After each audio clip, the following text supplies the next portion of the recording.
Back to work on the Russian bear and the future with America. Aron is the director of Russian Studies for the American Enterprise Institute. Mr. Aron, thanks so much for joining us. No problem. Thanks. Let's discuss a little bit about this defensive lethal aid that the Obama administration is now considering sending to Ukraine.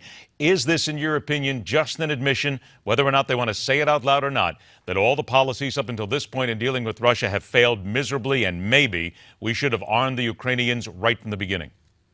Well, there were some problems with that. Ukraine really did not have an army after the revolution about a year ago. So sending weapons then could have been useless, or worse yet, they could have been captured by the Russians. What about the last 6 months? Huh? What about the last 6 months or so? Yes.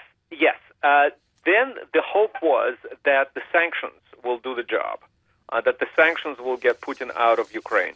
And the problem with that is that it completely disregards Putin's domestic politics. He has gone so much into this mythology of NATO attacking Russia through Ukraine, of Ukrainian so-called Nazis and junta decimating the ethnic Russians in eastern Ukraine, that, in my opinion, he will not get out of eastern Ukraine, East-South Ukraine at all. Sanctions are useless in that regard. They're useful in other things. We can talk about this. So I think the time has come indeed to try and send defensive weapons, anti-tank missiles, radars, anti-aircraft missiles.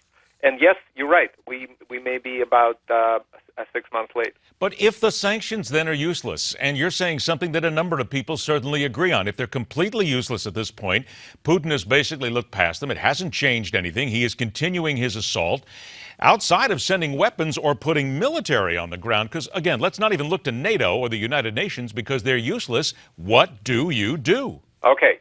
This is a key question. Putin is not a madman. He also, the Russian casualties in Ukraine are a very touchy subject, very politically touchy, to the point that Putin created his own foreign legion, so that it's not Russians, but others, usually from the former Soviet republics, are hired to fight. So no, sanctions are useful precisely in that sense. You either pay the soldiers that you have to hire, or you keep the hospitals open, or you raise the pensions and the salaries for doctors and teachers to keep up with the galloping inflation, which, by the way, is also a product of sanctions. The problem is that we looked at sanctions as something that would get Putin out of the battlefield in Ukraine. They won't. But they gradually will raise political stakes at home. The only thing that could get him out of Ukraine quickly is Ukrainian army beginning to push back and eventually recovering the territory. Again, not because Putin cannot commit another 10,000 troops and go all the way to Kiev. He can. But he is afraid that this conflict becomes a domestic political issue. Leon, let me ask you this here with only a couple of minutes that we have left. This is a little bit off subject, but this is now coming out today.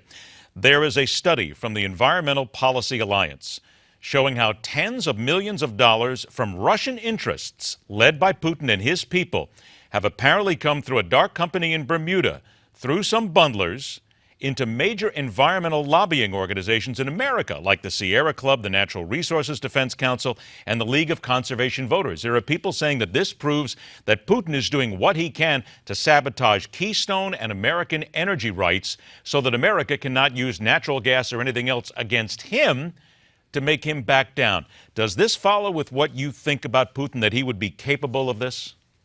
Well, I'm sure they're using everything to stop this huge slide in the price of oil, and that is the lifeblood of the nation. That is half of the Russian budget. This is where the pinch is.